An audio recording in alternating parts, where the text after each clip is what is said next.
Alright, so feel like I haven't done this in a while because I really haven't, to be honest. Been out for a few days or so because of my nose, as you guys could hear.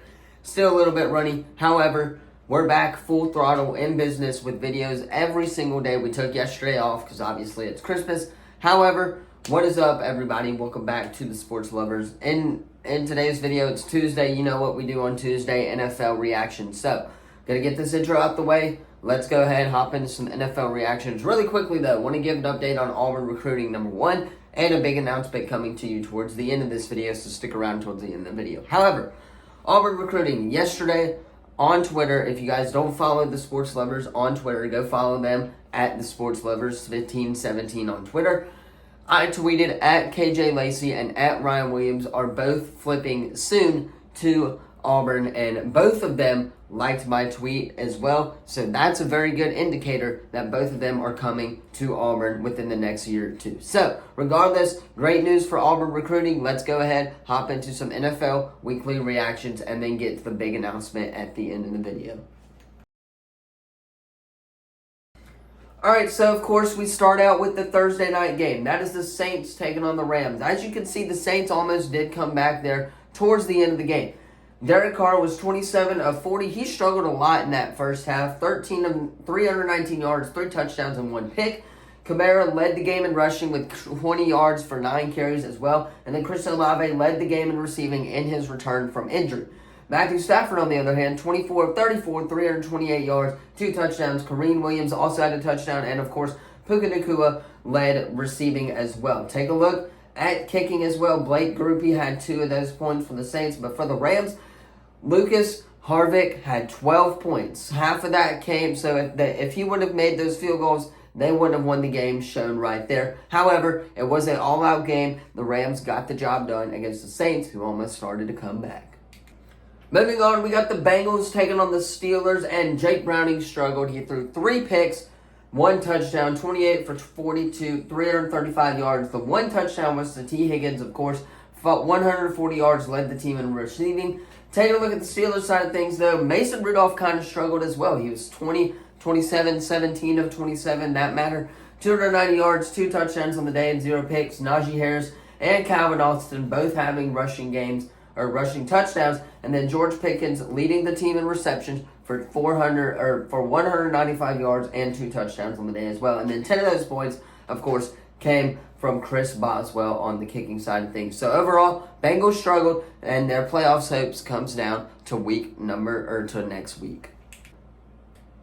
Moving on to the next game, it's the Bills taking on the Chargers, and the Chargers were up in this game. I did not watch any of this game. Number one, it's on Peacock, so who's going to watch it on Peacock? Number two, though, I was at the South Alabama football game this past weekend. However, the Chargers were up for the majority of this game. I kept checking in on it every once in a while, but then the Bills come back and get the job done against the Los Angeles Chargers. Chargers do what they do best, even without Brandon Staley as their coach. Josh Allen, though, struggled. He was 15 of 21, 237 yards, 1 touchdown, 1 pick. Easton Stickett, on the other hand, was 23 of 33, 215 yards, and, of course, no touchdowns on the day either. Josh Allen, though, did have an interception. So that's kind of what kept the Chargers in this game. However, good win for the Bills as they keep their playoff hopes alive and are now in the wild card picture.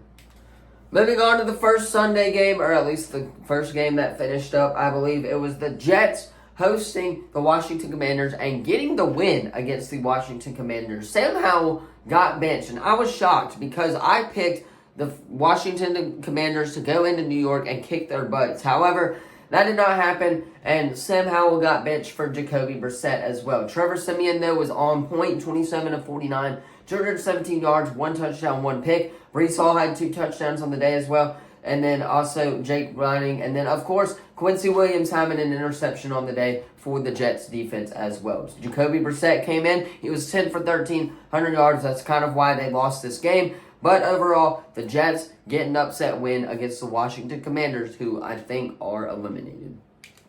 Moving on to the Lions taking on the Vikings, and the Lions clinched the division for the first time since 1993. And I saw this thing that said the AP poll was Auburn was in the top 4 for that at that time, so that's crazy how that even happened. However, Jared Goff was 30 of 40, 257 yards, of course, 1 touchdown on the day. Jahmyr Gibbs having 2 rushing touchdowns, and David Montgomery. So the rushing game was on point. Amon-Ra had 1 touchdown on the day as well and led the team in receiving.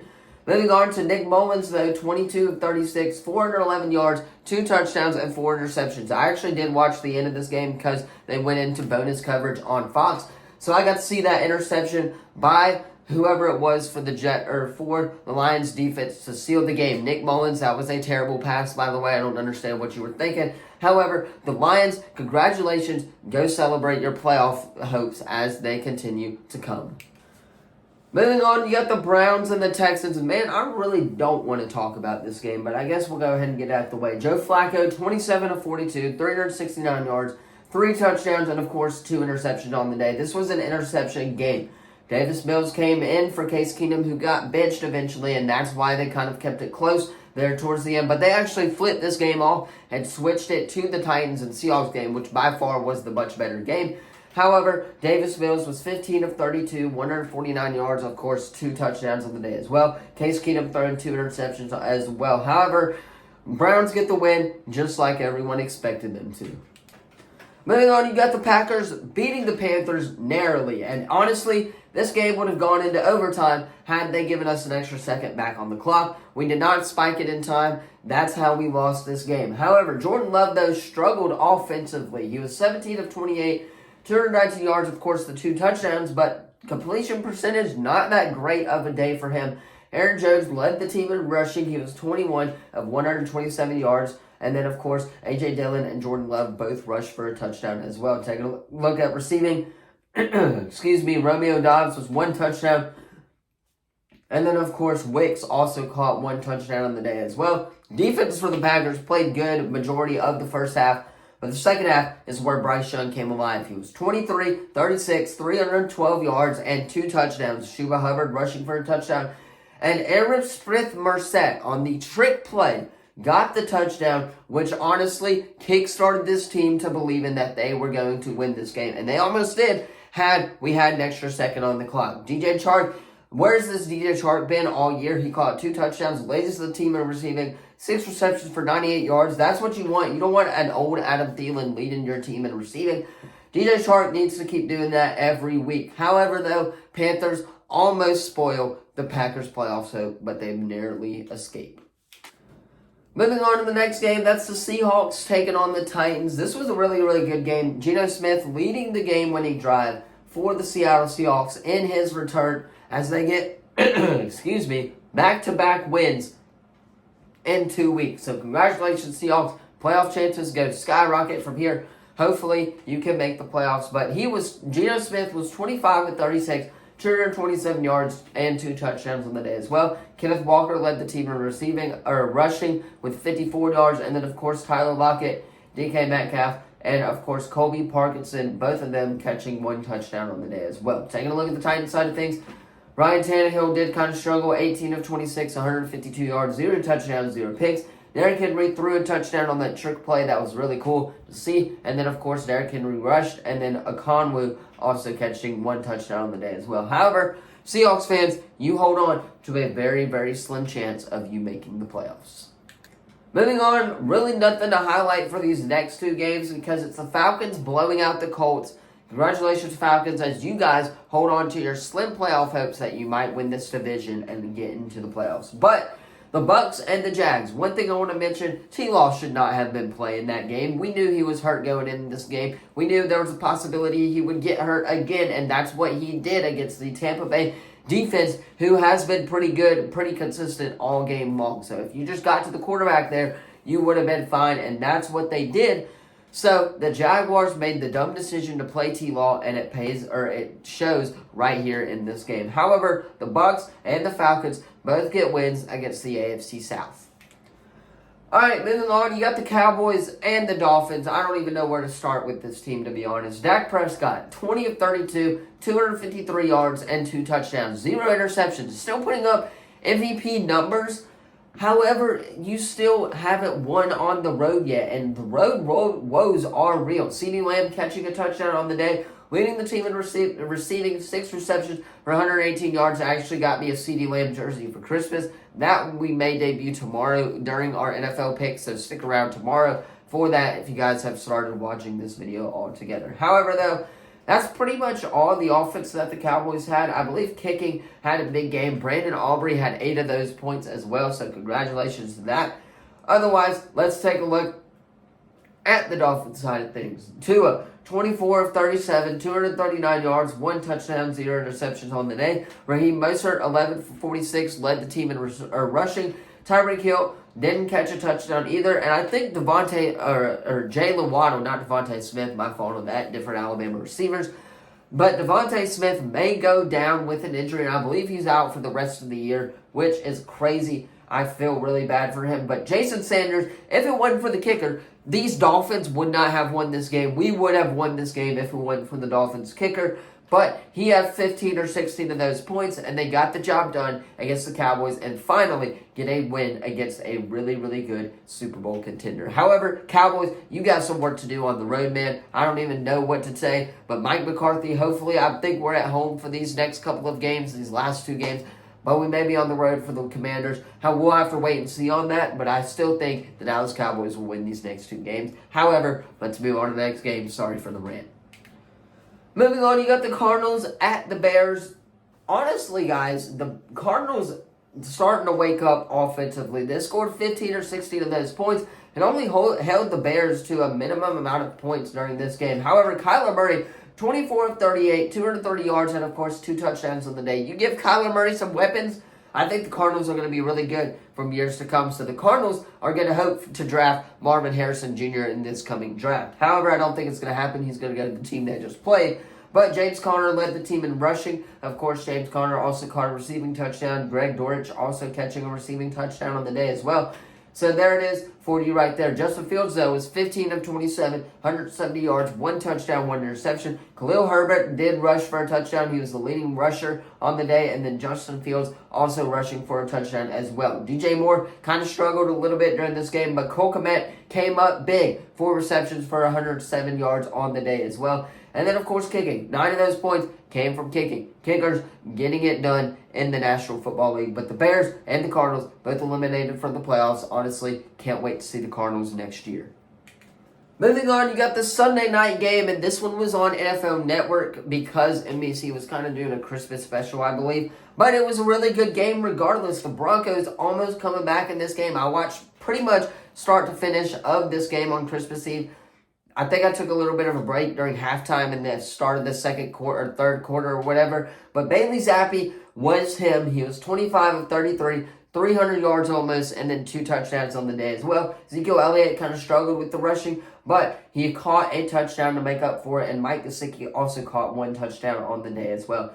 Kicking, once again, came from 8 of those points as well. And then, of course, Russell Wilson and the Broncos not getting it done against the New England Patriots. However, though, it was a really good game to watch. Great primetime game as the Patriots upset the Broncos and ruined their playoff hopes.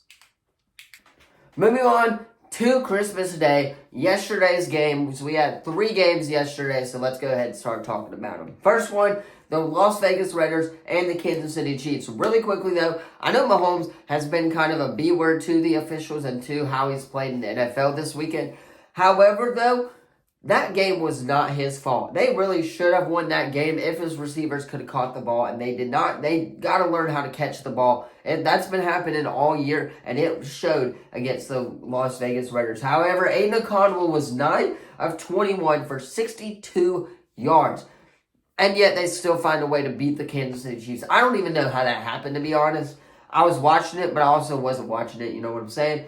I don't know. That's just my take on this game. It was a great game, but the Raiders got it done against the Chiefs, who need to find some better receivers.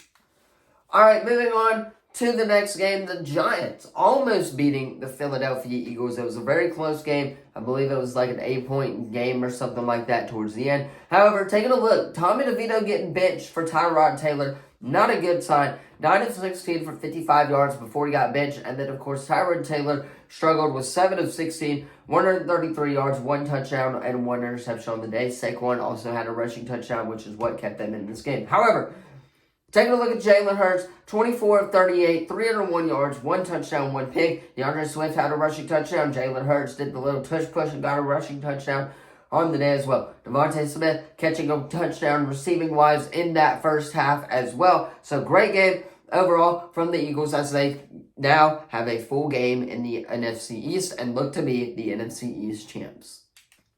Moving on, you got the Ravens taking on the 49ers, and honestly started out to be a very boring game. I think it was like 5-3. I was playing Spider-Man 2 last night, so I really didn't get a chance to watch this game at all. But the Baltimore Ravens showing out against a Super Bowl contending team. Lamar Jackson putting up MVP numbers, 22 of 35, 252 yards, and 2 touchdowns on the day as well. Gus Edwards also having a rushing touchdown on the day. Zay Flowers receiving 1 touchdown, and then, of course, Nelson Aguilar also catching a touchdown on the day as well. Brock Purdy, I believe, got benched for Sam Darnold on the day as well. He was 8 of 14 when he came in, 1 touchdown, 1 pick. But Brock Purdy struggled, 18, 32, 0 touchdowns, and 4 interceptions. My God, he sucked it up. But, however, the Ravens get it done against the team that they were underdogs against. Congratulations, Ravens fans. You might have hope.